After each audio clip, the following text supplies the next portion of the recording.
کتاب شہید کربلا اسوہ حسینی کے مصنف مفتی محمد شفیع ہیں، جن کی تفسیر معارف القرآن مشہور ہے۔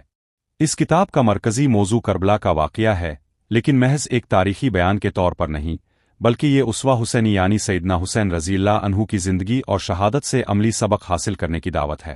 مفتی محمد شفیع فکر و عمل کی دعوت کے عنوان سے لکھتے ہیں کہ سیدنا حسین کی شہادت کا پیغام یہ ہے: قرآن و سنت کے قانون کو رواج دینا، اسلام میں عدل کا نظام قائم کرنا، ملوکیت و آمریت کی بجائے خلافت کو برقرار رکھنا، حق کے لیے جہاد کرنا، حق کے مقابلے میں زور زر سے نہ گھبرانا اور اللہ پر توکل اور شکر گزاری کو اپنانا۔ کتاب ایک منظم انداز میں کربلا کے واقعے کو ترتیب وار پیش کرتی ہے۔ فہرست مضامین کے ابواب یہ ہیں: پس منظر اور تمہید، اسوہ حسینی شہید کربلا، خلافت اسلامیہ پر ایک حادثہ عظیم، اسلام پر یزید کی بیعت کا حادثہ، حضرت معاویہ رضی اللہ عنہ کا دور، مسلم بن عقیل کا سفر اور شہادت، حضرت حسین کی کوفہ کے لیے روانگی، گمسان کی جنگ، حضرت حسین کی شہادت، واقعہ شہادت کا آسمانی فضا پر اثر، اور قاتلان حسین کا انجام۔ مفتی محمد شفیع کی تحریر کا طرز نہایت سادہ اور سلیس ہے۔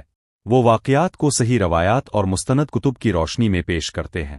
تحریر میں نہ جذباتیت کا افراط ہے، نہ ماتمی انداز ہے، بلکہ ایک سنجیدگی ہے جو ہر جملے میں نظر آتی ہے۔ اپنے مقدمے میں خود لکھتے ہیں کہ اس موضوع پر ہزاروں کتابیں لکھی گئی ہیں، میں نے یہ کتاب مختصر مگر جامع اور مستند انداز میں لکھی ہے۔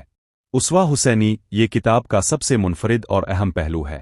مفتی صاحب کربلا کو صرف غم کا واقعہ نہیں بلکہ ایک عملی نمونہ اور درسگاہ کے طور پر پیش کرتے ہیں۔ لکھتے ہیں کہ حضرت حسین کی یادگار محرم میں چند دن آنسو بہانے، ماتم کرنے، تعزیہ داری بنانے سے نہیں منانی چاہیے، بلکہ اصل تقاضا یہ ہے کہ ان کے اخلاق، ہمت، عمال اور قربانی کی پیروی کی جائے۔ یہی ان کے عظیم مقصد کی سچی یاد دہانی ہے۔ یہ کتاب نہ صرف واقعہ کربلا کو تاریخی دستاویز کے طور پر پیش کرتی ہے، بلکہ پڑھنے والے کے دل میں یہ سوال زندہ کرتی ہے کہ آج کے مسلمان اس اسوہ یعنی سیدنا حسین کے طریقے اور راستے سے کیا سیکھ رہے ہیں۔